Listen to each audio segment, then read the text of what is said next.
किसी को शादी में जाना था तो शादी में नहीं जा पाया, किसी को परीक्षा देने के लिए जाना था वो परीक्षा में नहीं जा पाया, और अब कड़े एक्शन की तैयारी हो रही है।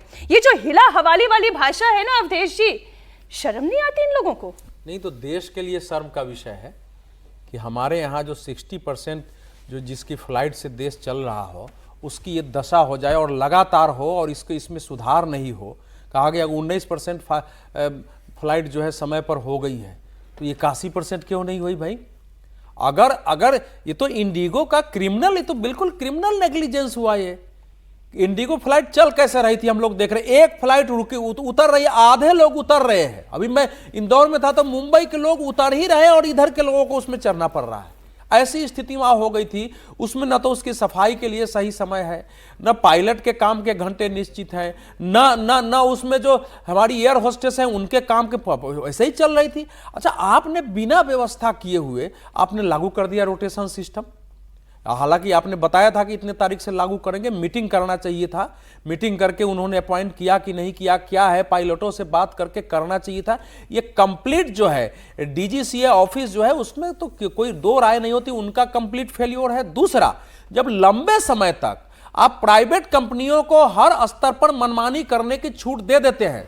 मैं बता रहा हूं कि मुझे जो है ये जो गाजियाबाद से आजकल जहां से फ्लाइट शुरू हुई है, मैं गया था, मेरा 1 किलो वजन ज्यादा था, 1 किलो का इंडिगो ने पैसा लिया अलग से मेरा। मैंने कहा भाई 1 किलो का क्या कर रहे हो, आधा किलो 1 किलो हम तौल के तो नहीं ले जाते हैं। उसने कहा नहीं सर, कुछ है तो सामान निकाल दीजिए, भोजन है तो खा लीजिए। मेरी लड़ाई हो गई और अंत में मुझे उसका पेमेंट करना पड़ा मुझे, चूंकि मेरी फ्लाइट छूट जाती। ये इतनी मनमानी इंडिगो के अंदर है। सर पता है क्या हो रहा है? सर पता है क्या हो रहा है? ये कंज्यूमर ड्रिवन इकोनॉमी को सर्विस प्रोवाइडर किंग बनकर चलाना चाहते हैं। किंग बनकर मत चलाइए, ये कोई राजशाही नहीं है जहां पर आपकी मनमानी चल रही है। जिसको आपके चरणों में लौटना है वो लौट रहा होगा। बॉयकॉट क्यों नहीं होता है? इसका एक पहलू मैं और कह दूं, देखिए ये बिल्कुल ठीक है और मैं तो एकदम बिना किसी इफ बट के कह रहा हूं, इंडिगो के सीईओ एमडी को अभी तक एरो सिटी थाने में 2 घंटे क्यों नहीं बिठाया गया? ये इससे कम नहीं होना चाहिए। ये मेरी बात सुनते हुए लग रहा होगा, लेकिन ये करना चाहिए। लेकिन एक बात मैं और कह दूं, ये पहलू इसलिए बताना जरूरी है क्योंकि कई बार दूसरी एयरलाइंस ने अपनी सर्विस, अपने टाइमली पहुंचना, इन सब में बहुत गंद की। बिल्कुल। स्पाइस जेट, गो एयर लगभग बंदी के कगार पर, और आप कबाड़ है जाइए तो उनसे लगता है कि ये कैसे जा रही। स्पाइस जेट पर 2 बार मैं गया हूं और दोनों ही जगह एक बार इंजन गर्म हो गया तो सारी रात रहना पड़ा मुझे खजुराहो में, और उसके बाद मैं टैक्सी से पहुंचा झांसी, वहां से ट्रेन लेकर यहां आया था। एक ये घटनाक्रम है। गो एयर में आप जाइए तो इंडिगो ने बहुत सी चीजों में कमाल का काम भी किया है। देखिए आज ऐसा हम लोग उस पक्ष को भी जरूरी बात करें, लेकिन क्या सरकार का, रेगुलेटर का यह दायित्व तो नहीं है कि more than 50% of pi, share, हिस्सेदारी वो किसी एक कंपनी को नहीं जानी चाहिए, बिल्कुल किसी भी सेक्टर में नहीं जानी चाहिए। और जब इंडिगो 60+ हो गया तो वो अपनी टर्म कंडीशन पे आपको झुका रहा है, आपको अपनी शर्तों पर चला रहा है। कम से कम 5 बड़ी एयरलाइंस होनी चाहिए, 1 दर्जन छोटी एयरलाइंस होनी चाहिए। अगर इस सरकार को जो उड़ान कहती है, छोटे छोटे एयरपोर्ट बना रही, मोदी सरकार में कमाल का काम हुआ है एविएशन इंफ्रास्ट्रक्चर पर, लेकिन अगर फ्लाइट समय पर नहीं उड़ेगी, बार बार ऐसे निजी कंपनियों के सामने घुटने टेक देंगे तो फिर कैसे ये हो पाएगा? ये भी सवाल बड़ा है। रागी जी, ये जो है ना, जो एयरलाइंस को भी बस बनाकर चलाने की कोशिश कर रहे हैं, हालांकि कहा एयरबस ही जाता है, लेकिन आज उसी स्थिति पर लाकर खड़ा कर दिया है। देखिए,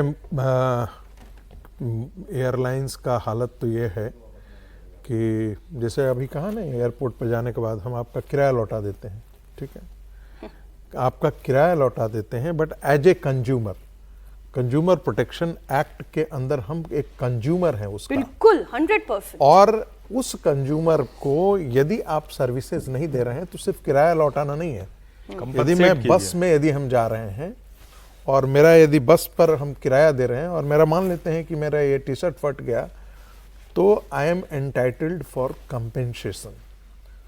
वो कंपेंसेशन जो है, ये और बात है कि हमारे यहाँ जो हालात हैं उसमें एक कंज्यूमर प्रोटेक्शन एक्ट के अंदर हम कंज्यूमर फोरम में जाते हैं तो हम अपने, मेरे जूते घिस जाएंगे, मेरे चप्पल घिस जाएंगे और हम हार थक करके वहीं पर अपने आप को समर्पण करके चले आ जाएंगे।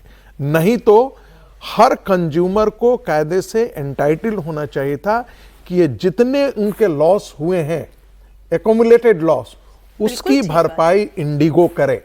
चाहे कोई देहरादून से आकर के पकड़ रहा हो, मान लेते हैं कोई बिजनेस के लिए जा रहा हो, मान लेते हैं किसी का यदि इंटरव्यू देने जा रहा हो, वो नहीं जा पाया समय पे, इसके लॉस को कौन कंपेंसेट करेगा? आपने अब एयरपोर्ट तक बुलाया, एयरपोर्ट पर बुलाने, मान लेते हैं यदि था तो आप 10 दिन पहले भी बता सकते थे। 10 दिन में वो आदमी कोई और व्यवस्था करता, गाड़ी से जाने की व्यवस्था करता, प्राइवेट कार से जाने की व्यवस्था करता, ट्रेन से जाने की व्यवस्था करता, कोई अपना अल्टरनेटिव व्यवस्था करना। लेकिन आपने जिसे देहरादून में हम कल सुन रहे थे इसी कहानी कुर्सी के कि देहरादून से आया हुआ है, कोई अमृतसर से आकर के यहां बैठा हुआ है, कोई और गांव से आकर के यहां पर बैठा है, किसी की कनेक्टिंग फ्लाइट है, उसको कौन कंपेंसेट करेगा? ये सिर्फ किराए को लौटा देने से कंपेंसेट नहीं हो सकता है, इसका एकोमोडेट। और कायदे से बात तो सही है, इमोशनल टॉर्चर हुआ है वहां पे कितने लोगों का। लोग कह रहे थे डीजीसी क्या करता है? करता है भाई। जितने वीआईपी, जितने ब्यूरोक्रेट्स, उनकी पत्नियां कहां जा रही हैं, उनके लिए वीआईपी लॉन्च की क्या व्यवस्था है, प्रोटोकॉल की क्या व्यवस्था है, ये सब कौन करता है? वही तो करता है, वही ऑफिस करता है। को वीवीआईपी ट्रीटमेंट देते रहिए। मेन इंपॉर्टेंट है कि आप उसको सस्पेंड अभी तक क्यों नहीं किया है? कस्टमर को, कायदे से कंज्यूमर को डीजीसी को सस्पेंड कर दिया जाना चाहिए था अभी तक। मैं वही कह रही हूँ सर, वीआईपी को वीवीआईपी ट्रीटमेंट आप देते रहिए, लेकिन ये जो आम जनता है, ये जो आम उपभोक्ता है, ये जो कंज्यूमर है, उसको टका और कौड़ियों के भाव में मत तोलिए, क्योंकि किराया देकर ही कोई उड़ रहा है, आप एहसान नहीं कर रहे हैं किसी पर।